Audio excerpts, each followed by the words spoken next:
мамлекеттик органдардын жергиликтүү өз алдынча башкаруу органдарынын жана башка ишканаларынын мекемелердин жана уюмдарынын жетекчилери өз кызматкерлерине мамлекеттик тилди үйрөнүүсү жана колдонуусу үчүн шарттарды түзүүгө милдеттүү иш кагаздарын мамлекеттик тилде жүргүзүүнү камсыз кылат. Ушундай түзөтүү.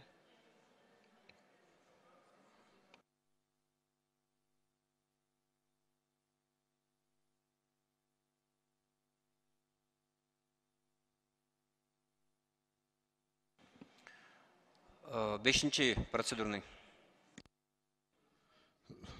Рахмат. Мен айтканым жок, мамлекеттик эмес уюмдар, органдар кыргыз тилди, мамлекеттик тилди билгенге милдеттүү. Башка тилди колдонбойт деген, бул кандай чектөө болот?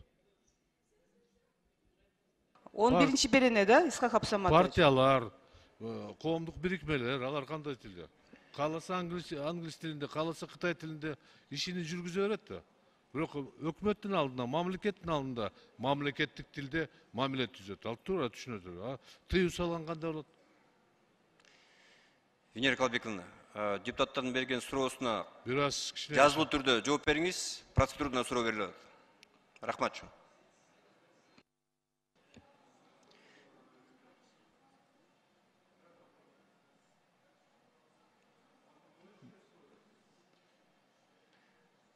Кийинки сөз Мадумаров Атакан Кисанбаевичке берилет. Бүтүн кыргызстан Мадумаров. Урматтуу кесиптештер, мыйзам аябай аталасы чыгып кетти. Бир талап экинчи талапты жокко чыгарат. Абдан көп сунуштар түшкөн, бирок комитет ошонун баарын иреттеп, салыштырмалуу таблицаны жасай алган эмес. Комитеттин мүчөлөрү кандай сунуш берсе, депутаттар кандай пикир айтса макул деп коюпсуңар, бирок ал макул деген норма бир эле мыйзамдын ичинде экинчи норманы жокко чыгарып отурат. Ошондуктан муну токтотуу керек, кайрадан кайтаруу керек, кайрадан иштетип чыгуу керек. Каныбек мырза, сиз билесиз, кеп мыйзамда эмес, кеп улуттун өзүндө. Эгер улут өзү өз тилинде сүйлөгөндү каалабаса, сиз конституцияга жазып койсоңуз дагы ал иштебейт. Бул бир жагы. Экинчи жагынан бүтүндөй кошто мамлекеттерди карап көрүңүздөр. Өз тилин сүйбөгөн бизчелик болор. Мына жетекчилерди карайсыздар, башкаларды карайсыздар, сүйлөгөн сөздөрүн карап көрүңүздөрчү. Анекдот деңгээлине чейин түштүк го. Мен бир эмес бир канча жолу ушундай бир мисалдарды келтиргенмин.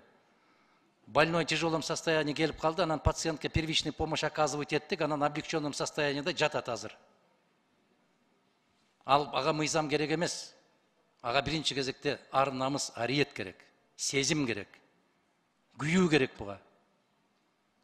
Ошондуктан муну мыйзамдын долбоорун токтотуп эле турганыңыз менимче максат кылайык. Азыр Кыргызстанда тилден башка маанилүү маселе бар, курсак маселеси бар. Тилден башка коопсуздук маселеси бар. Тилден башка дагы мамлекеттүүлүк маселелери туруп атат. Эгерде биз Бишкекте же Ош шаарындагы көрнөк жарнактарды гана иретке келтире алган болсок, мунун өзү чоң бир иш жасалган болмок. Тилекке каршы бул иштер жасалбайт. Азыр күчүндө турган мыйзам менен деле мамлекеттик тилди күчөтө берсе болот. Биз өзүбүздүн кадыр баркыбызды, намысыбызды ойготмоюнча мыйзам менен аны тыюу сала албайбыз. Бизди бирөө айтып аткан жок, англис тилин үйрөн деп. Баары үйрөнүп атат жанталашып, Кытай тилин үйрөн деп. Себеби бул керектүүлүктөн улам чыгып атат. Бул муктаждык болуп атат. Мына Россия Федерациясы убагында Россиянын тарыхы боюнча экзамен алабыз, анан тил боюнча экзамен алабыз, келгендерден деп, бирок анын баары Россиянын өзүнө керек экен, жумушчулар керек экен, ал тосмолордун баарын кайра алып салууга мажбур болду. Туурабы? Каныбек мырза, кандай дейсиз? Сиздердин назарыңыздарга сунушталган мыйзамдын өзүнүн мыйзам долбоорунун бүгүнкү күндө абдан чоң тарыхый орду бар. Азыр керек болсо биздин мамлекеттик тилдин тагдыры чечилип атат ушул залда. Ошон үчүн эми комитетке коюлган дооматка мен жооп бере албайм. Чогуу иштешинге аракет кылдык. Бирок мыйзамды кабыл алуу зарылчылыгы бүгүн аба менен суудай болуп турат. аны туура түшүнүңүздөр. Ал эми башка мамлекеттердеги ооба мыйзамдын аткарылышы, ага күйөрмандык менен мамиле кылуу маселелерин абдан жакшы айттыңыз. Мен сиз менен толугу менен кошулам.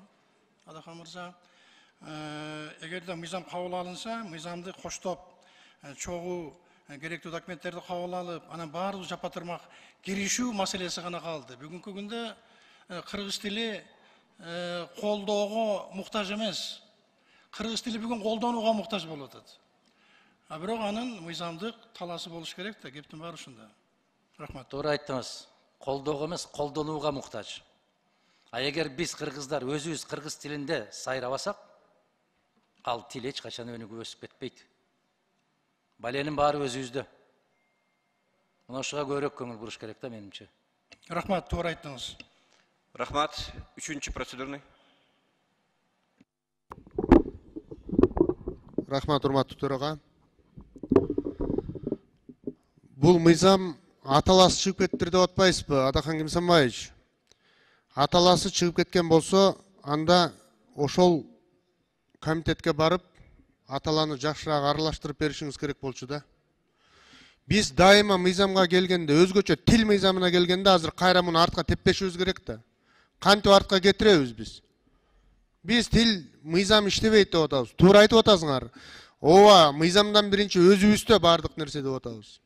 Өзүбүздө ар бирибиз кыргызча сүйлөйлү, колдонолу, бирок тил мыйзамына келгенде буйдаланган төөдөй кылып, аны ары бери самтырактата берген болбойт. Урматтуу депутаттар, тил мыйзамы колдоого алаарлык нерсе. Биз бул мыйзамды колдоп беришибиз керек. Рахмат. Экинчи процедурный. Урматтуу төрага, урматтуу депутаттар, урматтуу калайык. Каныбек Осмоналиев агай туура айтып атат. Азыр мына ушул залда кыргыз тилинин тагдыры чечилип атат. Бул мыйзам артка кайтпаш керек.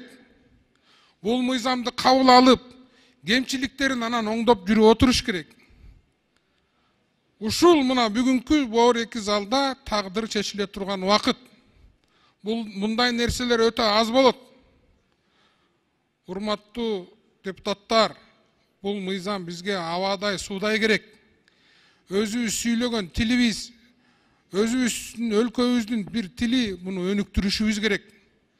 Качанка чейин эле ушул тилди бурамалап, тигил керек, бизге бу керек, тигини караш керек, муну караш керек деп отура беребиз.